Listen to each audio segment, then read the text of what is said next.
Hello, this is Matthew Robert Payne, and this is a video memoir of a book that I'm going to write called He's Redeeming Love, and this is chapter 11, and the subject of this is called, the title of this is called McDonald's.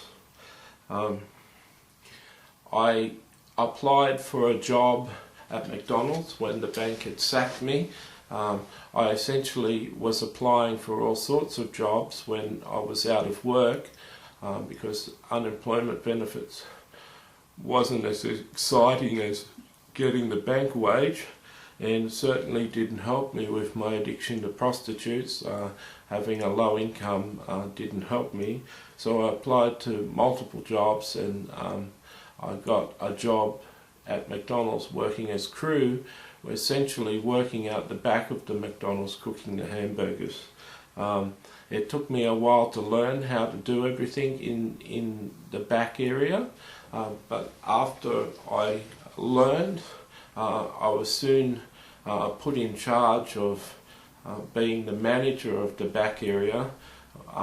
Even though I wasn't the manager, I was in charge of the duties of the back area and in charge of the staff, and I enjoyed the job of being in charge and the responsibility. I used to open the shop. I used to go to the back area and put all the oil through a filter and heat up the oil and put it through a filter and get all the crumbs out of the oil so it would last longer, and the crumbs wouldn't burn in the fat and the fat be destroyed in quality. So I used to filter the oil. I used to restock all the meat that was needed and all the buns that were needed and all the salad that was needed for the hamburgers. I used to turn on the grills and heat them up for half an hour before the store opened. I did a whole lot of different things, including doing stock take and all sorts of things. So I had the responsibility Monday to Friday to open up the shop. I enjoyed McDonald's because there was clear training videos on how to do things, and there was a step-by-step guide for every job that you did. You not only had a step-by-step guide to do the job, but when you started the job you had someone doing it in front of you and showing you step by step how to do it, and then standing there and watching you and correcting you as you did the job. I so loved that job because I was able to become perfect at doing my job. I was able to become proficient, perfect and fast at doing my job, and that gave me self-esteem. It made me feel like I was a bit of a winner, even though I was a failure. It seemed at school and didn't get high marks in school, and even though I was a failure in relationships with my girlfriend leaving me, even though I was a failure when it came to the bank and I'd been sacked or told to resign, I felt like a bit of a winner at McDonald's. My girlfriend at the time, before she'd broken up, was begging me to get a better job, but the McDonald's system was so encouraging. The managers were so positive and happy. It was a good environment. I worked with some good people, and I enjoyed myself.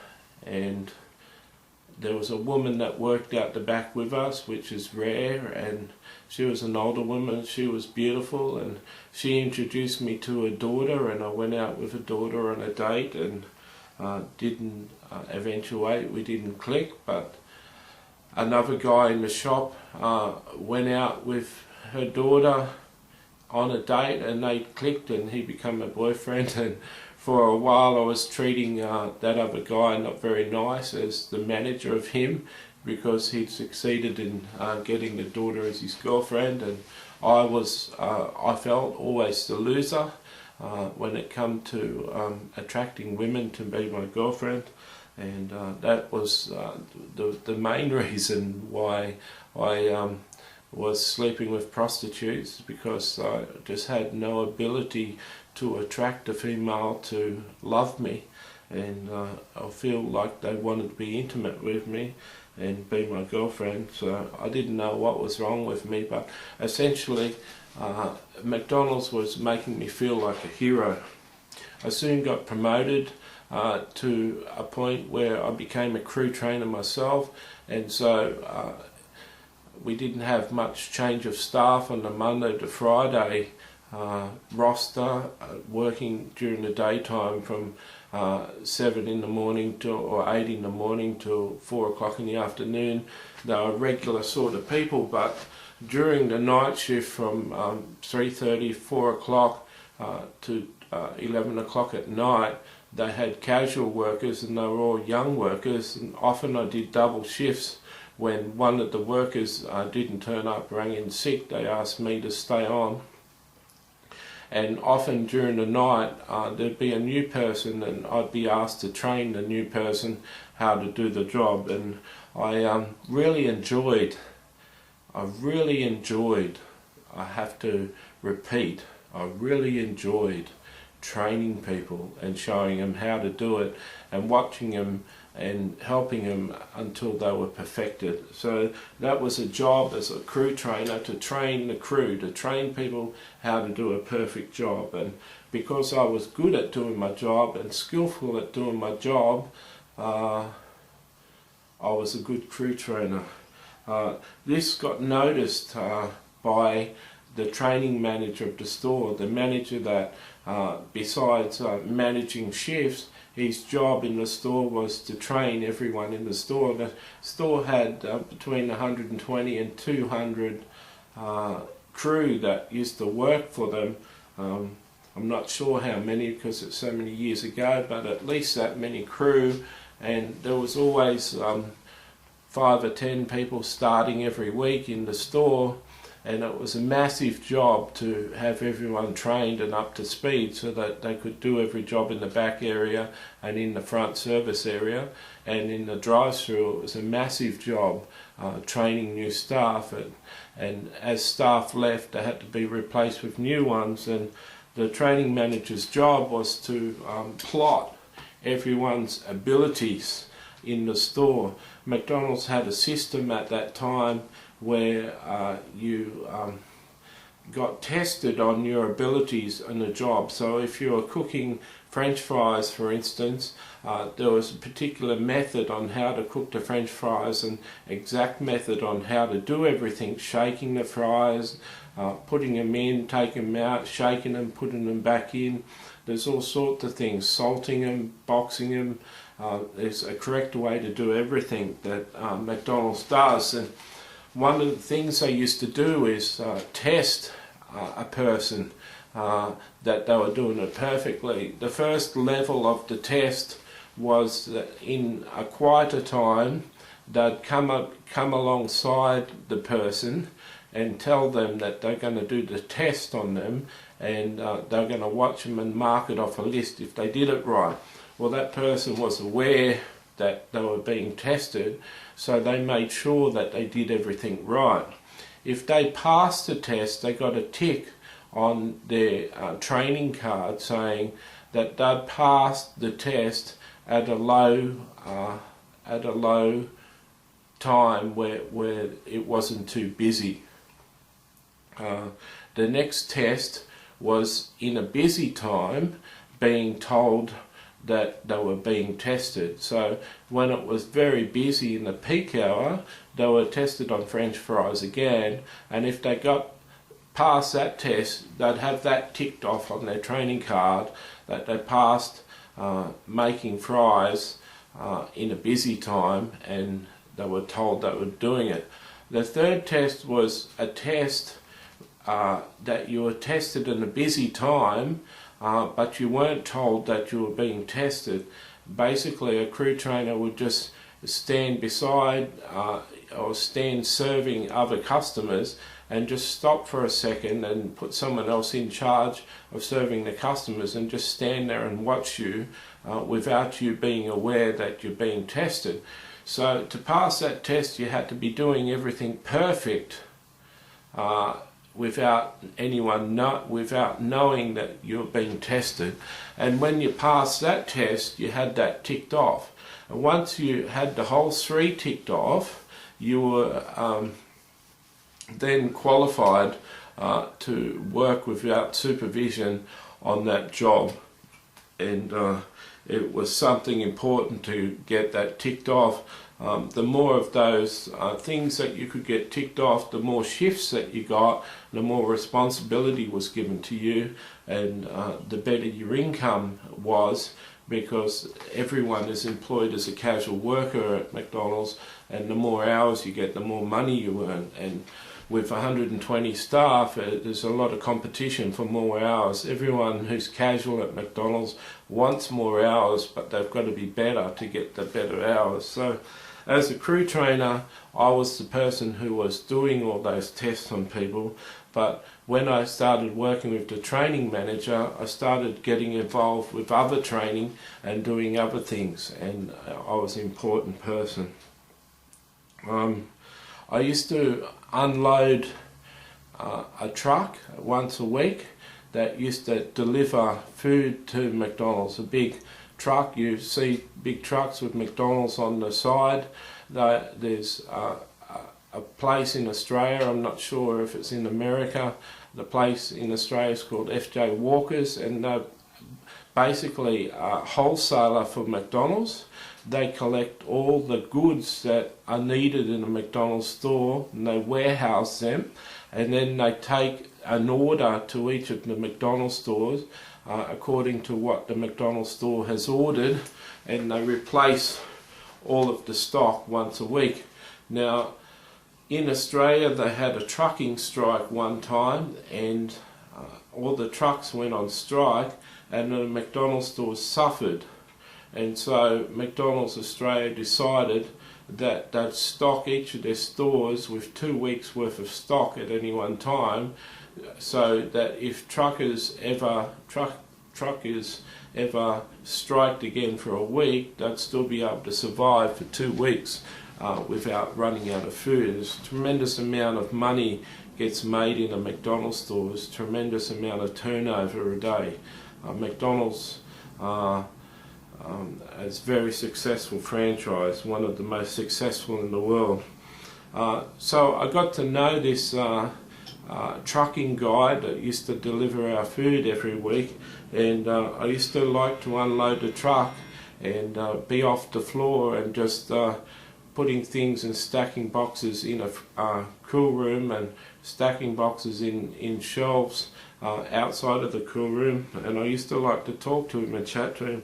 One day he shared with me that he fought in Vietnam, and one day he got quite emotional and told me a story about one time when he was in Vietnam and he shot a Vietnamese soldier, and the soldier sort of scrambled and tried to reach for his gun because he was wounded but wasn't dead, and the trucker who unloaded the truck said that he had to shoot the man again because he was trying to get his gun, and the man wasn't killed again, and he still tried to get his gun. He had to shoot him the 3rd time, and he was almost crying when he told me. He said if he had just laid still, I wouldn't have shot him, but he kept on trying to get his gun, and I had to protect myself, and so I had to shoot him again. And he said that that story, that occasion just replayed and replayed and replayed in his dreams at night, and used to cause him trouble. And he told me that for many years he struggled with a heroin addiction because he became addicted to heroin in Vietnam. And I learned a little bit about heroin with him. I also learned at the drug rehabilitation farm when I was young about heroin addicts, and so I felt sad for him. When I used to set up the store in the morning, often Jim, the store owner where I worked, used to be in there, and he used to like to talk to me, and I became very proficient at my job. In the hour and a half, I only needed about an hour of the time because I was so proficient at getting the store set up that often I'd sit in Jim's office and I'd be talking to him, and he had big photos on the wall of horses at the finish line, pictures of horses at the finish line, and he pointed them out to me that there were certain horses that he owned, and they were the pictures of the horses winning major races. I became fascinated with horse racing, and he got me interested in horse racing. One time one of his horses came third in the Golden Slipper, which is the feature 2-year-old race of fillies and mares in Australia, the richest race on the Australian calendar for young horses, and his horse came third, and he sold the horse for a few $1,000,000 shortly after it won that race. It went on and became a stud breeding horse, a stallion that was sold for a few $1,000,000. This fascination of his for horses led me into a fascination of horses, and soon I was gambling down the TAB on horse races. And that gambling went on for many years of my life.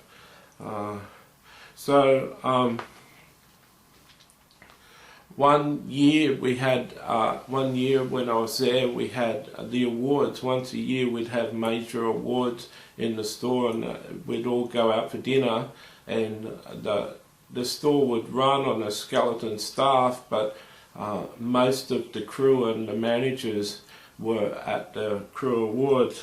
I went along when I was working at a store, and I was very happy that my mother came down for the awards, and it really touched my heart that my mother would travel 600 kilometres and come and stay in Sydney for a couple of days and go to my award ceremony.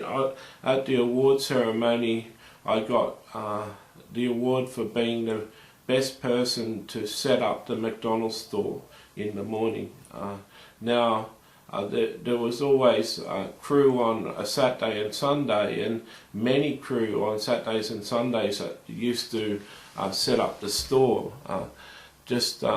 Saturday and Sunday meant there were 2 different crew every week that set up the store, and yet they were saying that I was the best one at setting up the store, and that was tremendously encouraging, because I was up against maybe 20 or 30 other boys.